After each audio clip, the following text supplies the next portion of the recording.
Hello दोस्तों, ये story है तब की जब दुनिया में ज़ॉम्बीज़ का अटैक हो चुका है और डेडपूल कैसे ज़ॉम्बीज़ से फाइट करता है और सरवाइव करता है। इसकी कहानी इस वीडियो में कवर करेंगे।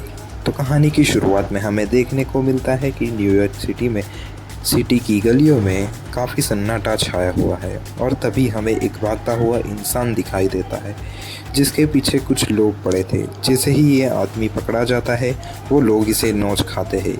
ये लोग कोई आम इंसान नहीं थे, ये सभी लोग होमोसाइड नाम के वायरस से इन्फेक्टेड थे। इस वायरस से इन्फेक्टेड होने की वजह से ये लोग जिसे भी बाइट करते हैं वो ज़ॉम्बी में कन्वर्ट होने लगते हैं और इस वायरस की वजह से अब पूरी सिटी के लोग भी इस वायरस का शिकार बन चुके थे। अगले सीन में हमें दिखाया जाता है डेडपूल जो कि अभी रेस्टोरेंट में है और काफ़ी थकान भरे मूड में है और काफ़ी खाना पीना और सोने के बाद साहबजादे कोमा में से उठ चुके हैं। डेडपूल को उसके आसपास देखने को मिलता है कि सभी लोग वहां से जा चुके हैं। काफ़ी छानबीन के बाद भी उसे वहां कोई नहीं मिलता और जैसे ही वो वहां से निकलता है उसे डोर पर एक नोट लिखा हुआ मिलता है जो कि पता नहीं वहां कौन छोड़ के गया। लेकिन इस नोट पर लिखा हुआ था कि डियर मिस्टर डेडपूल, आप एक अच्छे कस्टमर थे, आपको छोड़ के जाने का गम है हमें और आपकी नींद को बिगाड़े बिना डोर को लॉक करके जा रहे हैं हम। शायद ये आपको उनसे बचाए रखेगा। और इस नोट को पढ़ने के बाद डेडपूल समझ नहीं पाता कि उसे किससे बचने की बात हो रही है। उसके बाद डेडपूल सिटी में निकल पड़ता है जहां उसे पता चलता है कि वो अकेला पड़ गया है और उसके आसपास कोई इंसान नहीं होता। उसे कुछ दिन पहले का न्यूज़पेपर मिलता है जिसमें वॉकिंग डेड के बारे में कुछ लिखा हुआ था। पेपर को पढ़ने के बाद हमें कुछ दिनों पहले की स्टोरी दिखाई जाती है जहां डेडपूल अपने डेली मिशंस पर होता है, गैंगस्टर को मारना, गैंगस्टर्स की तलाश में उसके लोगों को मारना और बाकी हीरोगिरी। तब हमें दिखाया जाता है कि सिटी में लोगों के बीच ये वायरस धीरे धीरे फैल रहा है और लोगों के मुंह से खून निकल रहा है, लेकिन डेडपूल पर उसका हीलिंग फैक्टर की वजह से कोई असर हो नहीं रहा। इसी दौरान डेडपूल रेस्टोरेंट जाता है और अपनी पेट पूजा के लिए और फिर से हमें रियल टाइम की स्टोरी दिखाई जाती है जहां डेडपूल लोगों को ढूंढते हुए सिटी में घूम रहा है।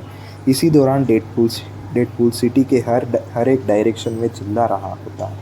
तभी उसे एक रास्ता पर धुएं के बीच एक आदमी की परछाई दिखाई देती है। डेडपूल बहुत ही खुश होता है इतने वक्त के बाद किसी इंसान को देखकर, लेकिन जैसे ही वो आदमी नज़दीक आता है डेडपूल को पता चलता है वो एक ज़ॉम्बी है।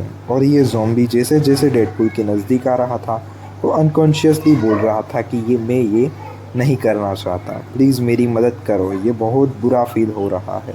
और जैसे ही वो ज़ॉम्बी डेडपूल के पास पहुंचता है वो उस पर अटैक कर देता है, लेकिन इससे पहले कि वो डेडपूल को बाइट करे डेडपूल अपनी कटानास से ज़ॉम्बी के सर पर अटैक करता है और उसके सर को अलग कर देता है। ज़ॉम्बीज़ के कटे हुए सर को जैसे ही डेडपूल फायर करने जाता है तब उस ज़ॉम्बी के हेड से आवाज़ आती है, ये मत करो, वो सब सुन लेंगे। लेकिन फिर भी डेडपूल उस पर फायर कर देता है और दूसरे ही पल में दिखाया जाता है कि हज़ारों की तादाद में ज़ॉम्बीज़ डेडपूल पर अटैक करने के लिए आ रहे हैं और डेडपूल अपना हुनर दिखाते हुए एक हाथ में कटाना और दूसरे हाथ में गन लेकर सैकड़ों ज़ॉम्बीज़ पर अटैक कर देता है। कई घंटों तक ज़ॉम्बीज़ से लड़ने के बाद उनकी गिनती बढ़ती ही जा रही थी और डेडपूल चारों तरफ से ज़ॉम्बी से घिरा हुआ होता है। ये तभी वहाँ पर एक कार आ जाती है और सैकड़ों ज़ॉम्बीज़ पर फायर करने लगती है। जिस कार में एक बूढ़ी अम्मा, दो बच्चे और दो सोल्जर होते हैं जिनमें से एक पर ज़ॉम्बी ने हमला किया हुआ होता है। रास्ता मिलते ही डेडपूल कार में आ जाता है और उन लोगों से बातचीत के दौरान उसे पता चलता है वायरस पूरे वर्ल्ड में स्प्रेड हो चुका है और डेडपूल ही वर्ल्ड का आखिरी सुपर हीरो है। जहां पर हमें कैप्टन अमेरिका की शील्ड दिखाई जाती है और यहां पहला एपिसोड एंड होता है। मिलते हैं वीडियो के नेक्स्ट एपिसोड में।